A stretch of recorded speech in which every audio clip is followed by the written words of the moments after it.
À Villeurbanne, la centrale hydroélectrique de QC est quasiment à l'arrêt depuis mardi. Ce matin, une centaine de salariés du secteur de l'énergie s'est rassemblée. Une opération coup de poing a été menée à l'intérieur d'EDF pour fragiliser le réseau. Adrien Blétry.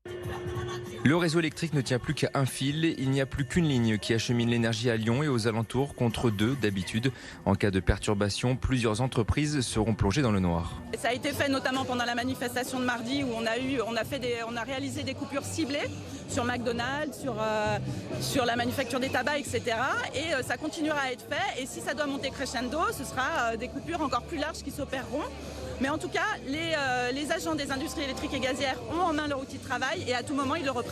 Pour le moment, aucune autre action majeure n'est prévue, mais le secteur de l'énergie reste mobilisé. La centrale hydroélectrique est quasi à l'arrêt depuis mardi, une perte estimée à 5 000 € par heure. Les 35 salariés avec la maintenance du site se sont mis en grève pour arrêter la production.